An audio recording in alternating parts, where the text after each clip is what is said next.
ഈശോ മിശിഹായ്ക്ക് സ്തുതിയായിരിക്കട്ടെ. വിനയവും ത്യാഗവും ദിവസേനയുള്ള വിളിയാണ്. ഇന്ന് വിനയത്തെയും ത്യാഗത്തെയും കുറിച്ചുള്ള ഈശോയുടെ ഏറ്റവും ശക്തമായ പ്രബോധനങ്ങളിൽ ഒന്നിലേക്ക് നമ്മൾ മുഴുകുകയാണ്. വിശുദ്ധ ലൂക്കായുടെ സുവിശേഷം 9-ാം അധ്യായം 23-ാം വാക്യം. അവൻ എല്ലാവരോടുമായി പറഞ്ഞു, ആരെങ്കിലും എന്നെ അനുഗമിക്കാൻ ആഗ്രഹിക്കുന്നെങ്കിൽ അവൻ തന്നെ തന്നെ പരിത്യജിച്ച് അനുദിനം തന്റെ കുരിശുമെടുത്തുകൊണ്ട് എന്നെ അനുഗമിക്കട്ടെ. ഈ വാക്യം പ്രവർത്തനത്തിനുള്ള ആഹ്വാനമാണ്.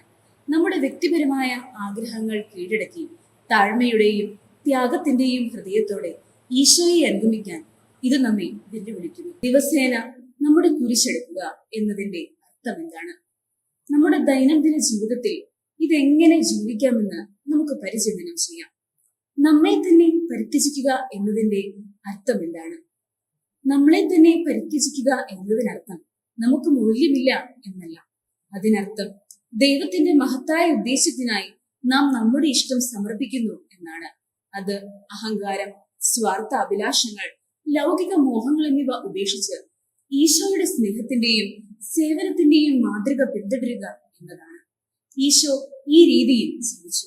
അവൻ സമ്പത്തോ പ്രശസ്തിയോ സുഖ സൗകര്യങ്ങളോ തേടിയില്ല. തന്റെ പിതാവിന്റെ ഇഷ്ടം ചെയ്യാൻ അവിടുന്ന് ശ്രമിച്ചു.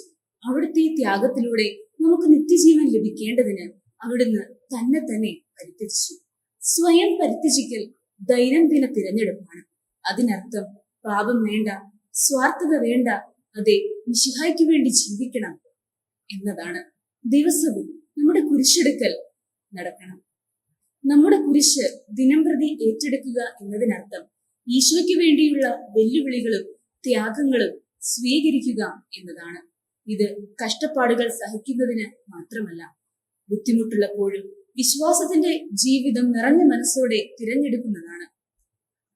ചിലരെ സംബന്ധിച്ചിടത്തോളം ബുദ്ധിമുട്ടുള്ളപ്പോൾ ക്ഷമിക്കുക, അസൗകര്യമുണ്ടാകുമ്പോൾ സ്നേഹിക്കുക, അല്ലെങ്കിൽ കാര്യങ്ങൾ നമ്മുടെ വഴിക്ക് നടക്കാത്തപ്പോൾ ദൈവത്തിൽ വിശ്വസിക്കുക. ഇത് ചെറിയ കാര്യങ്ങളിൽ വിശ്വസ്തത പുലർത്തുന്നതിനെ കുറിച്ചാണ്. കോപത്തേക്കാൾ ദയയും നിരാശയ്ക്ക് പകരം ക്ഷമയും സ്വാർത്ഥതയേക്കാൾ സേവനവും തിരഞ്ഞെടുക്കുക. നമ്മുടെ സുഖ സൗകര്യങ്ങളെക്കാൾ ദൈവത്തോടുള്ള അനുസരണം തിരഞ്ഞെടുക്കുമ്പോഴെല്ലാം നാം നമ്മുടെ കുരിശും ചുമന്ന് ഈശോയുടെ കാൽ ചുവടുകളിൽ നടക്കും. വിനയം പ്രവർത്തനത്തിൽ കൊണ്ടുവരിക, മറ്റുള്ളവരെ സേവിക്കുക, പാവപ്പെട്ടവരെ സഹായിക്കുക, രോഗികളെ പരിചരിക്കുക, അനുകമ്പയോടെ മറ്റുള്ളവരെ കേൾക്കുക എന്നതെല്ലാമാണ്. യഥാർത്ഥ വിനയം വെറുമൊരു ചിന്താഗതിയല്ല, അതൊരു പ്രവർത്തന ശൈലിയാണ്. പ്രതിഫലമായി ഒന്നും പ്രതീക്ഷിക്കാതെ മറ്റുള്ളവരെ സേവിക്കുന്നതാണ്. നാം അവിടുത്തെ മാതൃക പിന്തുടരുമ്പോൾ ലോകത്തോട് അവിടുത്തെ സ്നേഹം പ്രതിഫലിപ്പിക്കുന്നു. അത് നമ്മുടെ കുടുംബങ്ങളിലോ ജോലി സ്ഥലങ്ങളിലോ ആകട്ടെ.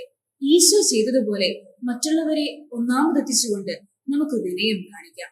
വിനയത്തോടും ത്യാഗത്തോടും കൂടി ജീവിക്കുക എന്നത് വലുതും നാടകീയവുമായ നിമിഷങ്ങളെ കുറിച്ചല്ല, അത് നമ്മൾ ചെയ്യുന്ന ചെറിയ തിരഞ്ഞെടുപ്പുകളെ കുറിച്ചാണ്. നമ്മുടെ സ്വന്തം ആഗ്രഹങ്ങളെക്കാൾ ദൈവഹിതം തിരഞ്ഞെടുക്കുക. അംഗീകാരം തേടാതെ മറ്റുള്ളവരെ സേവിക്കുക. ത്യാഗം ആവശ്യമായി വരുമ്പോൾ പലതും ദൈവത്തിന്റെ പദ്ധതിയാണെന്ന് വിശ്വസിക്കുക. ഓരോ തവണയും നാം നമ്മുടെ അഹങ്കാരം ഉപേക്ഷിച്ച് നമ്മുടെ കുരിശെടുക്കുമ്പോൾ നാം മിശിഹായോടും അവിടുത്തെ ഉദ്ദേശത്തോടും കൂടുതലെടുക്കുന്നു. ഈശോയെ അനുഗമിക്കുക എന്നത് ദൈനംദിന പ്രതിബദ്ധതയാണെന്ന് വിശുദ്ധ ലൂക്കായുടെ സുവിശേഷം 9-ാം അധ്യായം 23-ാം വാക്യം നമ്മെ ഓർമ്മിപ്പിക്കുന്നു. ഇത് കീഴടങ്ങൽ, സേവനം, ആശ്രയം എന്നിവയെ കുറിച്ചാണ്. ഈ സന്ദേശം നിങ്ങളെ പ്രോത്സാഹിപ്പിച്ചുവെങ്കിൽ കൂടുതൽ വിശ്വാസം നിറഞ്ഞ പ്രചോദനത്തിനായി ലൈക്ക് ചെയ്യാനും സബ്സ്ക്രൈബ് ചെയ്യാനും ഷെയർ ചെയ്യാനും ഉറപ്പാക്കുക. അഭിപ്രായങ്ങൾ പറയുക. നിങ്ങൾ എങ്ങനെയാണ് നിങ്ങളുടെ കുരിശ് ദിവസവും എടുത്ത് ക്രിസ്തുവിനെ അനുഗമിക്കുന്നത്? നന്ദി.